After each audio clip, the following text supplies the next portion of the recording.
आपको यह भी नहीं पता कि इस बिजली से आपको कितनी बड़ी लूट हो रही है आपकी। बताऊं लूट? जुन से बालक यहां पढ़े लिखे समझदार और आरटीआई ने जाना है ना, एक बार आरटीआई डाल के देखियो।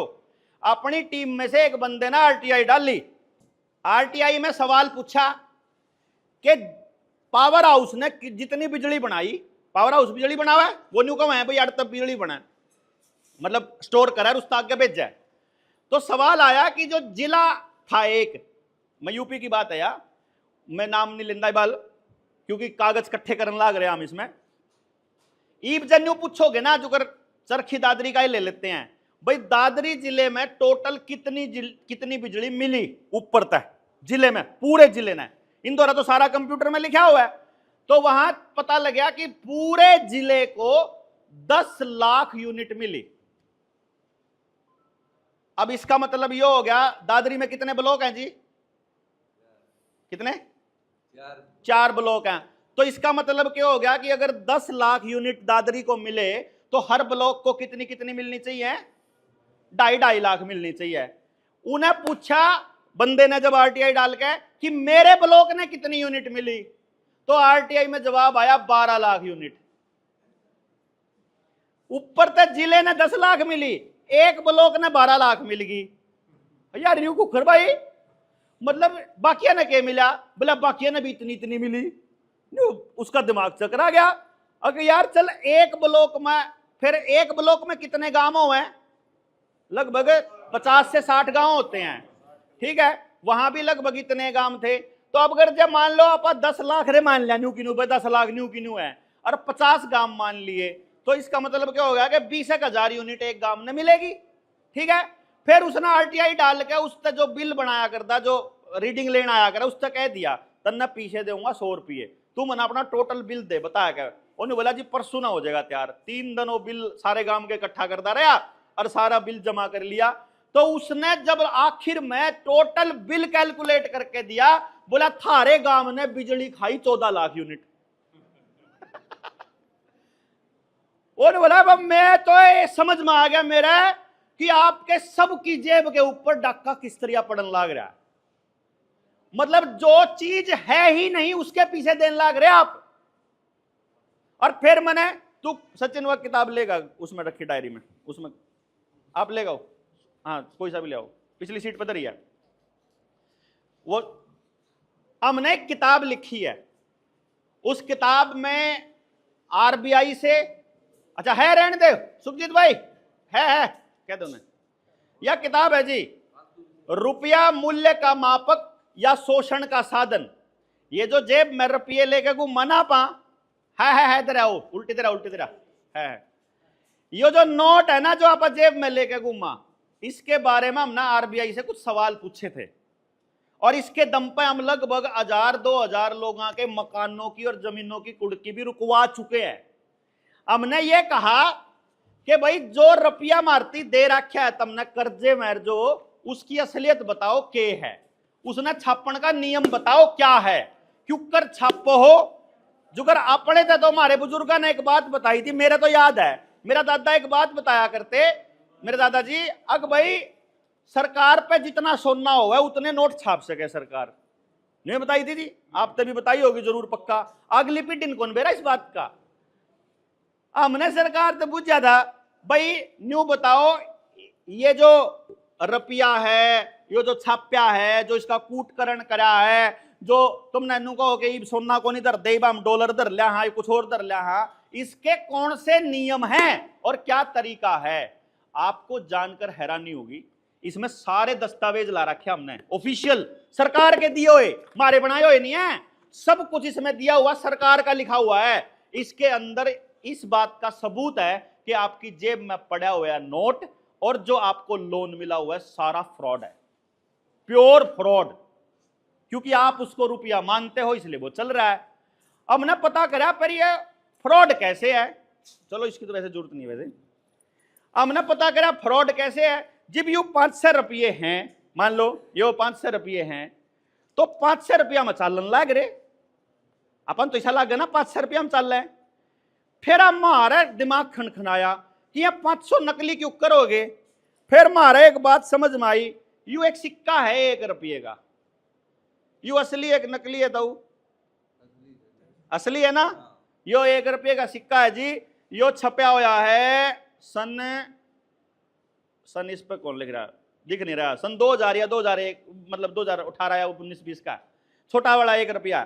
तो यो नया है, तो यो बता रहे हैं असली है। फिर हमने यो सुप्रीम कोर्ट की खंडपीठ के सामने हमारी टीम के एक सदस्य ने रखा था, वर्मा जी ने यह कहानी। फिर यो रुपया है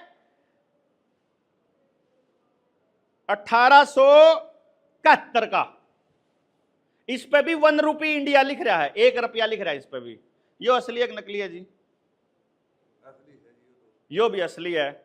यो चांदी का है, इसमें 90% चांदी है। अरे यो भी असली बताओ है, ई मने न्यू बताओ, यो रुपया असली है कि वो चांदी वाला असली है जी? इसका मतलब यो नकली है। हाँ, परचेजिंग पावर। देखो ये कमाल की बात क्या है जो आपके साथ धोखा हो रहा है, वो बताऊं मैं कमाल की बात क्या है। बैंक में जाओगे, इस रुपये ने लो वाले ने लेकर बैंक लेवा इसने 1 रुपये में, और इस चांदी वाले ने लेकर जाओ, इसने भी वो 1 रुपये में लेवा। हाँ जाओ, हम गए, हाँ जहां तक आया मैंने यह बात, हम गए हाँ 10 चांदी के सिक्के लेकर जाओ, 10 रुपया में लेवा। वैल्यू बैंक के लिए बात नहीं है, इस कागज मैंने इस किताब में लिख रखा। सरकार न्यू कह रही है कि इस बात से फर्क नहीं पड़ता। सुनो ध्यान से सुनना, सरकार न्यू कह रही है इस बात से फर्क नहीं पड़ता कि यूरोपिया लोहे का है चांदी का है। मखन्यू कुकर तो मारती उन्होंने बताया 1 किलो का बट्टा है, चांदी वाला बढ़िया सोने वाला बढ़िया जी? वजन तोलने के लिए कौन सा बढ़िया? बढ़िया जी। वजन तोलने के लिए चाहे लोहे का हो, चाहे चांदी का हो, चाहे सोने का हो, चाहे माटी का हो, चाहे घी इधर रखा हो बराबर में, 1 किलो होना चाहिए, चाहे क्या का हो। धातु के ऊपर निर्भर नहीं करता किलो, किलो का मतलब वजन। यह बात सरकार ने कही रुपये के मामले में कि धातु के ऊपर निर्भर नहीं करता, क्योंकि इसने बनाने में और खर्चा आवे, इसने बनाने में और खर्चा आवे, और यो कागज का बनाने में और खर्चा आवे। तो इसका मतलब तो फिर सब तक कम बना लेंगे, तो जिसका सब तक कम खर्चा आया इसका मतलब तो वो सस्ता पड़ेगा, वो महंगा पड़ेगा, उसकी वैल्यू कितनी कितनी। तो सरकार ने बोली ना, रुपया मतलब रुपया, चाहे आपके मोबाइल में डिजिट हो, खाली आपके मोबाइल में डिजिट हो 20 न्यू कर दो, वो तो कुछ भी को नहीं। क्यों जी? आपके मोबाइल में बटन दबाया और दूसरे के हाथ में चले गए, वो तो कुछ भी को नहीं गया, फिर भी आप मानना हो ना उसने 20 रुपया। इसका मतलब वो कुछ नहीं था, फिर भी आपने उसको 20 रुपया मानना। ये लोहा है, आपने इसे 1 रुपया मानना। यो कागज है, आपने इसे 1 रुपया मानना। और यह चांदी है, इसको भी आपने 1 रुपया मानना, और बैंक भी इसे 1 रुपया ही मानता है। फिर हम चले गए सुनार दौरे। सुनार ने इस 1 रुपये या इसे 1 रुपये, इस 1 रुपये में 1000 दे दिए मरते। हमने पूछा भाई इसमें कितने आवेंगे? ये 1 रुपये में 1000 रुपये आवे भाई। न्यू कुकर वो बोला जी धातु का फर्क है, इसका मतलब तो इसके बाद कुछ एक धातु आई थी जिसमें चांदी 50% थी, तो बोला उसमें 500 आवेंगे। तो फिर असली कौन सा है? तो सरकार ने बताया कि असली नकली ये नहीं है। अब इसको समझो आप, इब असली खेल ने समझो। इस 1 रुपये के ऊपर लिखा हुआ है भारत सरकार, देखो जी, गवर्नमेंट ऑफ इंडिया, ठीक है। लेकिन इस 2 रुपये के ऊपर कहीं भी भारत सरकार नहीं लिखा हुआ, इसके ऊपर लिखा हुआ है भारतीय रिजर्व बैंक। और इस 500 रुपये पे भी कहीं पर भी भारत सरकार नहीं लिखा हुआ, यो भी रिजर्व बैंक। इसका मतलब ये जो 2 रुपये और उसके ऊपर के नोट हैं, ये तो हैं रिजर्व बैंक के, और जो 2 तक कम का है वो है भारत सरकार का। तो अब हमने नियम पूछे थे कि कौन से नियम के तहत तुम ये रुपए छापते हो, तो मालूम पड़ता है कि जिस रुपये के पीछे आरबीआई के अंदर गोल्ड रखा हुआ है वो तो है असली रुपया, और जिस रुपये के पीछे गोल्ड नहीं रखा हुआ वो छाप रखा है उंगरा। इब हमने पूछा चलो फिर न्यू बता दो कि कितने रुपया पे तो छाप रखा है तुमने और कितने रुपया पे नहीं। तो आरबीआई ने हमको बताया कि हमारे पास है 800 टन सोना, और 800 टन सोने की जो कीमत बनती है 4.8 लाख करोड़। पिछले साल की बात बताऊं मैं, कैलकुलेशन, तो सोने का रेट बढ़ घट गया तो कैलकुलेशन मेरा पछली याद है, आज वाली याद नहीं, क्योंकि आज तो रेट बढ़ रहा है। मैं तब की बात बता रहा हूं जब जिस टाइम पे सोने का रेट शायद 66,000 रुपये होया करता, 70,000 रुपये, 70,000 रुपये के आसपास के रेट के हिसाब से 4.8 लाख करोड़ रुपए की वैल्यू बनती है। तो नोट कितने छाप रखे भाई? सोना धरा 4.8 लाख करोड़ का, तो नोट कितने होने चाहिए थे जी? इतने होने चाहिए थे। नोट छाप रखे 34 लाख करोड़, जिसमें से 2016 में जब नोटबंदी हुई उस टाइम पे 500,000 के नोट 14 लाख करोड़ रुपए थे। आरबीआई की रिपोर्ट है। इसका मतलब 16 लाख करोड़ रुपया छापा है नोटबंदी के बाद। जो नकली 2000 का नोट छापा था वो वापस बंद भी कर दिया। 2000 के नोट नकली छापे, उससे असली जमीन खरीदी, हर जिले में वो बनाए, विधायक खरीदे, सांसद खरीदे, और फिर नोट बंद कर दिया। ठीक जी। अब एक बात सिंपल सी और बतानी है आपको बुजुर्गों को। अगर मेरे पास 1 लाख रुपया है और आप मेरे पर लोन लेने के लिए आ जाते हो, तो मैं उस 1 लाख में से ज्यादा आपको कितना रुपया लोन दे सकता हूं? बताओ।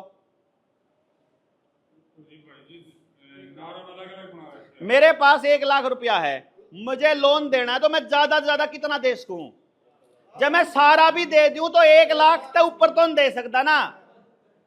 नॉर्म चाहे कोई भी हो, नियम चाहे कोई सुसरा हो, मेरे पे जितना रुपया मैं उससे फालतू भी दे सकूं के? नियम चाहे कुछ भी हो, मैं नहीं कह रहा हूं, मैं सिद्धांत की बात कर रहा हूं बुजुर्गों, क्योंकि अपनी लड़ाई हमेशा से सिद्धांत की रही है। क्यों जी? अपनी लड़ाई झूठ सच की रही है कि झूठ क्या है सच क्या है। मैं ये कह रहा हूं कि अगर मेरे पास 1 लाख रुपया है तो मैं 1 लाख से फालतू का लोन नहीं दे सकता। तो जी चलो 5 लाख करोड़ के सोना धरा था, छाप सके था बैंक सिर्फ 5 लाख करोड़, लेकिन बैंक ने छाप लिया 34 लाख करोड़। अब 34 लाख करोड़ बैंकों ने छाप लिया, तो ज्यादा से ज्यादा कितना लोन दे सकता है वो देश की जनता को? इससे फालतू तो नहीं दे सकता जी। जब नोट ही नहीं छपे उससे फालतू, तो 34 लाख करोड़ से ऊपर का लोन दे दोगे तो वापस नहीं आने का। अब लोन कितना दे रखा है मालूम है आपको? लगभग 125 लाख करोड़ का। कैसे दे रखा? कि मेरे पे 1 लाख रुपया था, मैंने इन सारा 10-10 हजार रुपये दे दिए 10 जने तय, और न्यू कह दिया काल ने किस्त देनी तुमने। ये भी 10-10 हजार रुपये लेकर चले गए। अगले दिन इनने किस्त दी मेरे तक, मान लेते हैं एग्जाम्पल के तौर पे दी इनने 1000 रुपया, तो मेरे द्वारा कितना आ गया? 10,000 आ गया। इब 10,000 मैंने 11 में तो दे दिया। इब 10,000 मैंने 11 में पता लेना तो है। बाजार में कितना रुपया है टोटल?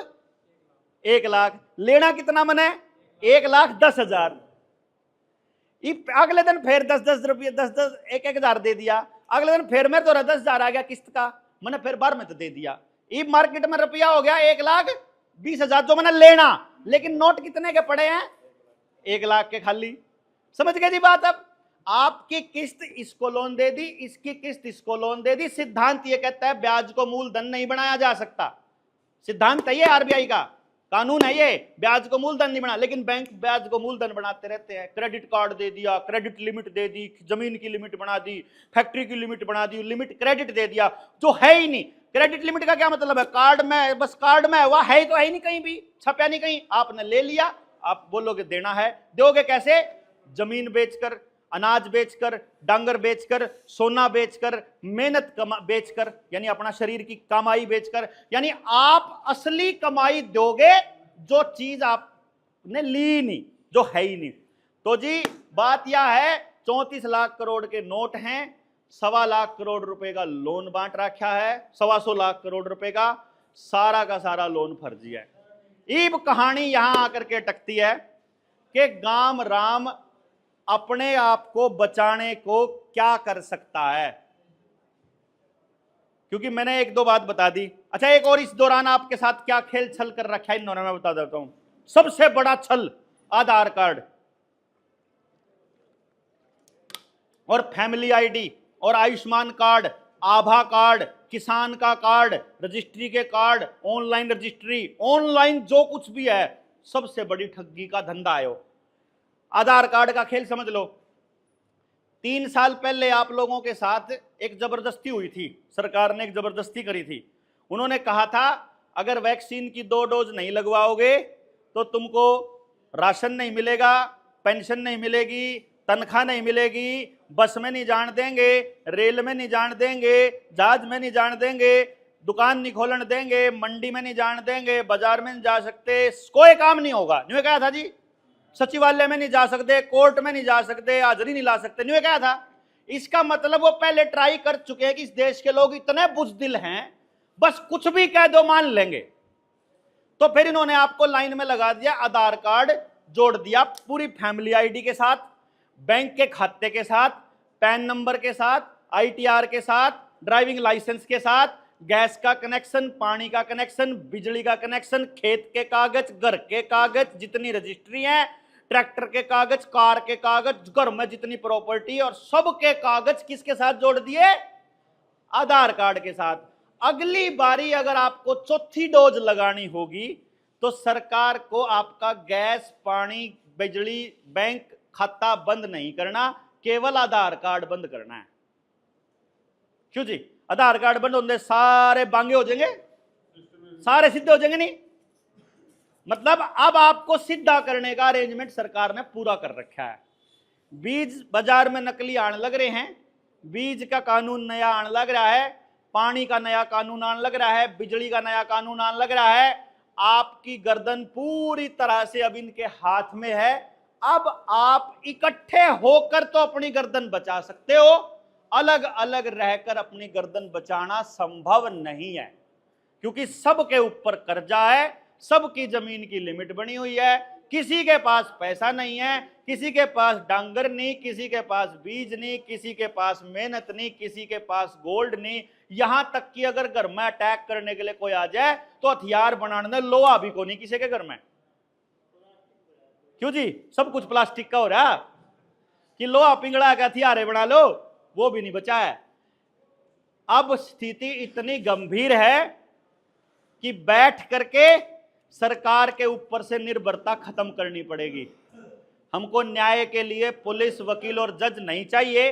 जजों के घर में रिश्वत का पैसा मिलने लग रहा, पुलिस वालों के घर में रिश्वत का पैसा मिलने लग रहा, पुलिस वाले थाने में रेप करने लग रहे, पुलिस वाले थाने में मारन लग रहे, बड़कन है। तो ऐसे ऐसे आदमियों के भरोसे आपने अपने बच्चे छोड़े हुए हैं। बताओ, नेता सारे के सारे चोर बने बैठे हैं, सारे अपनी जमीन बेचने पर लागे पड़े हैं। रेलवे की सारी जमीन बेच दी, हेल बेच दिया, सेल बेच दी, रेल बेच दी, प्लेटफॉर्म बेच दिए, सारे एयरपोर्ट बेच दिए, सारी जंगल की जमीन, शामलात की जमीन, आपके जोड़ की जमीन, सारी बेचने की तैयारी चल रही है। आपके पास है क्या?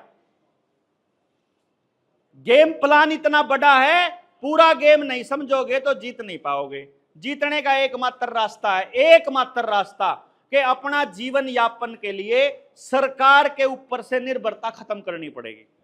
अब वह कैसे करनी पड़ेगी? ये गांव में बैठ के चर्चा करनी पड़ेगी, क्योंकि आपा जो बैठा हाँ, हम लोगों को तो बताया जाता है ये कि हमारी जमीन जाने वाली है, और जो तबका फ्री में राशन लेवे है गांव में बैठा, उससे जाके सरकार का आदमी नहीं बतावे है इनकी साड़े की जमीन लेकर थारते देवांगे। समझ गए बात? मतलब जिसके पास जमीन है उनकी तरफ इशारा करके उनको बोला जाता है ना जमीन वालों को कि इनने थारा बहुत शोषण कर लिया, ईबिन की सारा की लंबे करके इनने तमने बोलना नहीं, जीबियां थार दोहराएंगे। इसलिए उनको राशन भी फ्री दे दिया, मनरेगा के थ्रू पैसा दे दिया, बच्चे की पढ़ाई का न्यारा दे दिया और दूसरी चीजा के न्यारे दे दिए, ताकि समाज की आपस में निर्भरता खत्म हो सके। एक बार कैलकुलेशन तो करके देखो, मनरेगा कब आता है? जब किसान को कटाई के टाइम पे और अगली फसल की बुआई के टाइम पे मजदूर की जरूरत पड़ा, उसी टाइम मनरेगा आवा है। जिस टाइम किसान को मजदूर की जरूरत नहीं, उस टाइम मनरेगा नहीं होता जी। वही पूरे के पूरे 50 दिन एक सीजन में और 50 दिन अगले सीजन में। मैंने यह बात कद समझ में आई पता आपको, 2020 में वो एक गांव है डाटा मसूदपुर, लॉकडाउन सबसे पहले उन्होंने तोड़ा था 2021 में।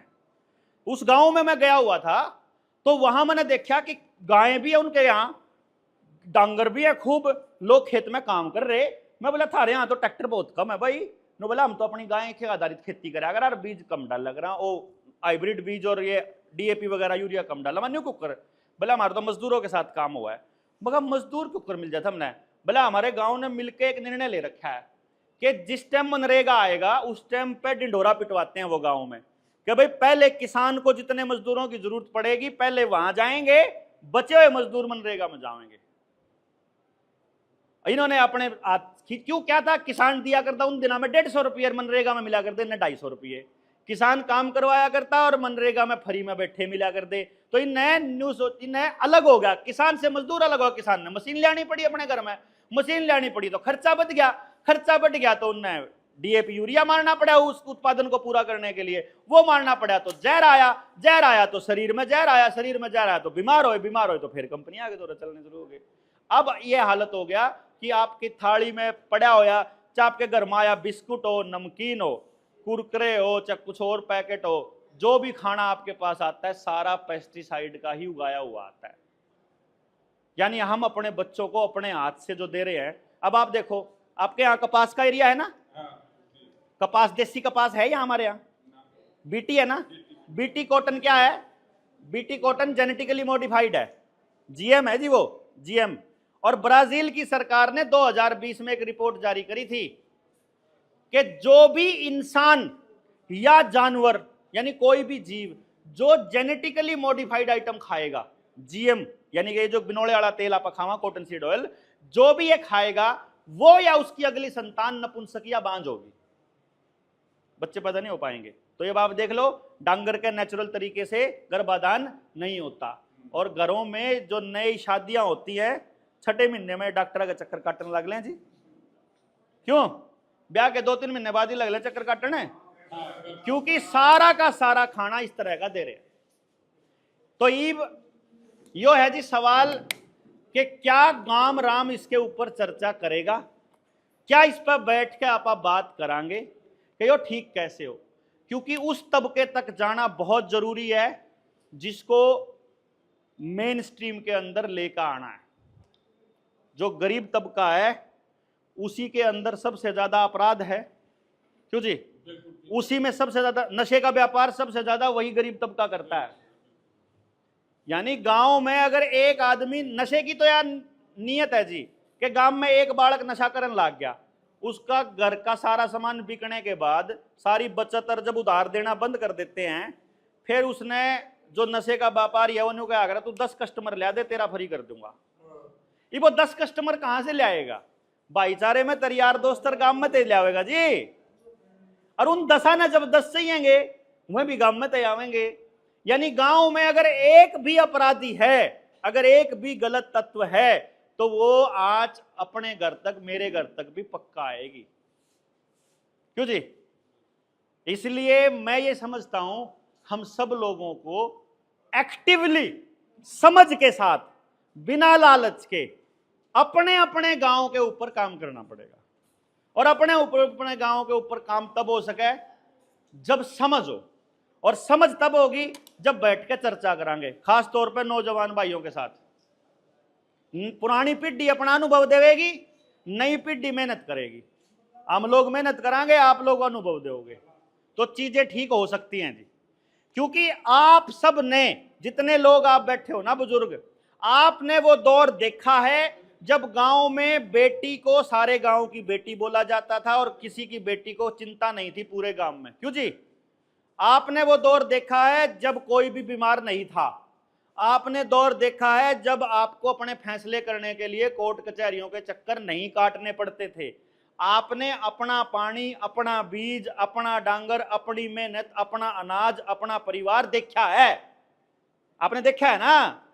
हमने थोड़ा देखा है और मेरे आगे औलाद ने कति नहीं देखा, तो मेरी औलाद को तो पता भी नहीं चलेगा कि ऐसी दुनिया भी होया करती जहां कोई बीमार नहीं था, क्यों जी।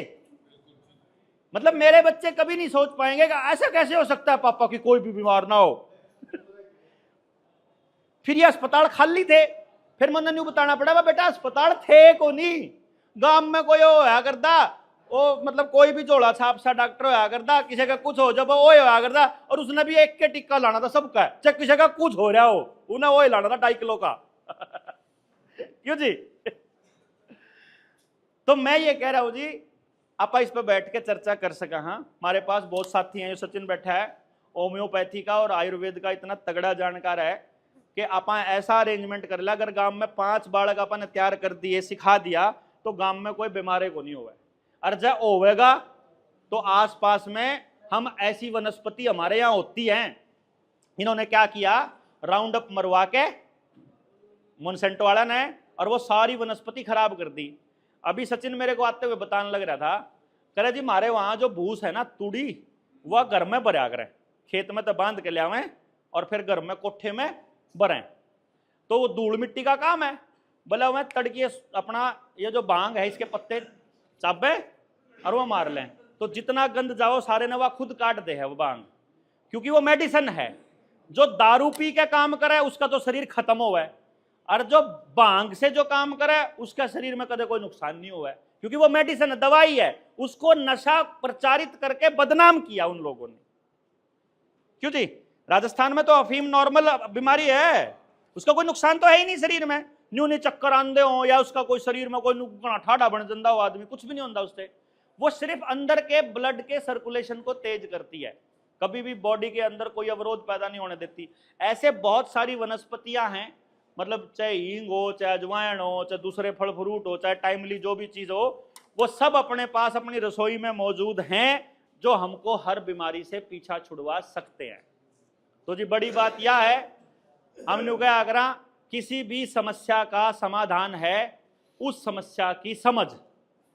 जब हमारा समझ में आ जाए तो आप समाधान कर सका। हाँ, जब समझ में ही नहीं आवे तो न्यू नहीं बेरा लागे, नेता प्रॉब्लम है, एक डीसी प्रॉब्लम है, एक तहसीलदार प्रॉब्लम है। अपने पास इनके सारे काले कारनामे में सारी करतूत सब कुछ है, सारा समाधान है। गांव में 10 बालक चाहिए उन्हें पढ़े लिखे, जिन नाम बता दें तमी बिलिया लिख के भेज दो, बस अपने आप हो जाएगा समाधान। लिख के भेजना, क्या लिख के भेजना वो नहीं बताता आप तक कोई। क्यों? सब ना अपनी सत्ता चाहिए। मैंने कहा ना पाछा लाकड़ दिन, ये पीछे लगेंगे तब करेंगे इनका काम। सुने होगा राजनेताओं से आपने यह लाइन, तो अगर एक बार इनका डी डालन दे फिर करेंगे समाधान। तो बिना डी डाए समाधान हो सके है। अगर आपने न्यू लगता हो कि आप इसके ऊपर कार्रवाई करा, तो आपके पास अपनी टीम के साथी हैं, सुखजीत हो गए, नंबरदार जी हो गए, वीरबान जी हो गए, आप संपर्क भी कर लियोगे। आपके गांव में आना हुआ है, अशोक है, अशोक कहाँ गया, बाहर होगा, तो आपके गांव में भी आ जाएंगे। आप 5-4 गांव इकट्ठे होकर बुलाओगे, वहां भी आ जाएंगे और बैठ के गांव राम तक चर्चा, स्पेशली लेडीज से, क्योंकि आपके गांव में अगर एजुकेशन सिस्टम ठीक करना है तो बच्चों को वापस गांव में लाना पड़ेगा पढ़ने के लिए। भाई जिस स्कूल में आपका बच्चा पढ़ा है उस स्कूल में ऐसा क्या है जो आपके गांव में नहीं आ सकता? बस एक बार कैलकुलेट करके देखो, क्योंकि मैंने एक गांव पे कैलकुलेट किया था, 1300 बच्चा बाहर पढ़ने के लिए जाता था, 1300 बच्चा। उन 1300 बच्चों में से 53 लाख रुपया 5 स्कूल के मालिकों के पास जाता है जी। 53 लाख महीने का, साल का 6 करोड़ रुपया एक गांव सिर्फ पढ़ाई के नाम पे वेस्ट करेगा। और वो भी ऐसी पढ़ाई जिसमें बीए करे पीछे बालक ने कहीं क्या करूं, 25-25 साल इतना पैसा वेस्ट करने के बाद भी रिजल्ट जीरो। यही पढ़ाई होगी जी? क्यों जी? जीरो पढ़ाई के ऊपर इतना पैसा वेस्ट हो रहा। मैंने पूरा अगर 6 करोड़ रुपया अपने गांव में फूक लो, पीछे का आग लानी हो अपने गांव में ला लो, कम से कम आपके गांव का तो स्कूल बनेगा। और वो टीचर्स का हिसाब किताब लगाया था कि लगभग जहां आप 53 लाख फूकन लग रहे हो, 10 लाख रुपया में 10 बड़का पे एक मास्टर रखा जा सके।